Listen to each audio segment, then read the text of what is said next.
So it takes a lot of training, years of training to become a fully operational pilot. And to go through that training, did you feel you didn't have it in you? Because there'll be a lot of people standing at the back and saying, "Arey, women cannot do this because it's not." What have been the two main arguments that have always been put up by people to say that women can't get into combat? Number one, women are weak and they can't take the training. Number two, of course, the issues of menstruation, pregnancy, marriage, menopause also is now quoted. So is it any different for a woman? Because you've done it. You've proven that it's possible. There's not even a single thing which was different in training.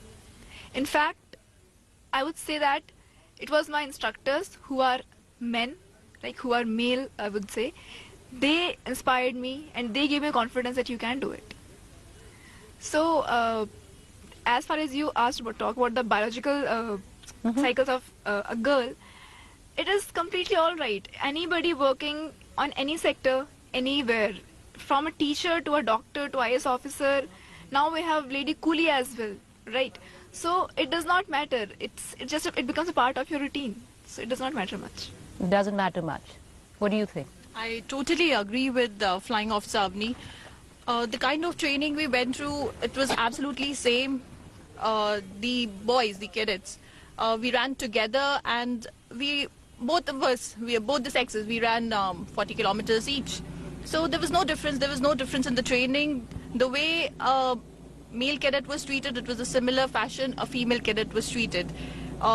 It was not that an instructor had to restrict himself that it's a she or a he, whosoever is sitting next to him in the cockpit. And I have been an instructor myself for almost, I have done 3 courses, and in those 3 courses I never felt that a girl or a boy is sitting next to me. So I don't have to be soft with the girl and maybe a little harsher with the boy.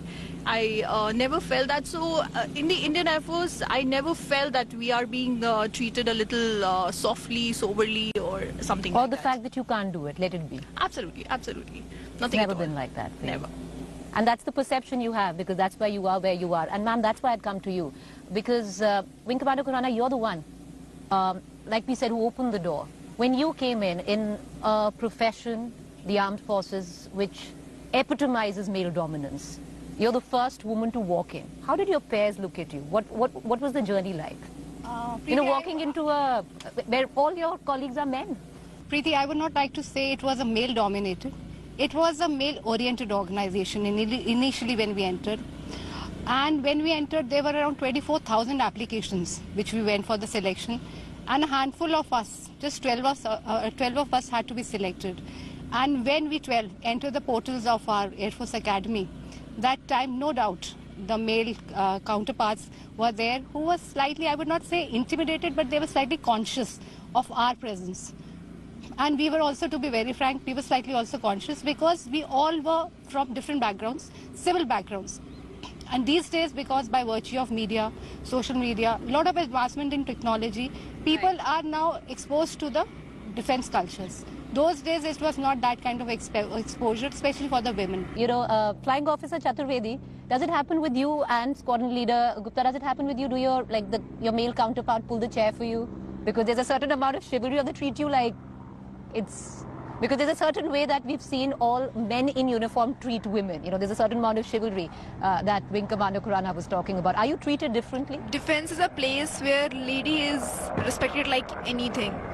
But we are not considered lady. We are considered a women officer. Brothers in arms. Exactly. Right. So they did not behave any differently with us. Like, we blended with them in their work culture, or which is my work culture as well. So I'm just a part of team. Nowhere different. Does it bother you being a woman and being in enemy territory? Does it bother you at all? To fly offensive operations in enemy territory, does it bother you? Does your gender bother you? My gender does not bother me at all when I'm working. All right. Because right now I'm focusing on my training on my current platform, which is MiG-21 Bisons. As and when time will come, and whenever I'll be given opportunity to be a part of any mission, I will do that with all my dedication and with all my capabilities, and I think I'll be able to do that.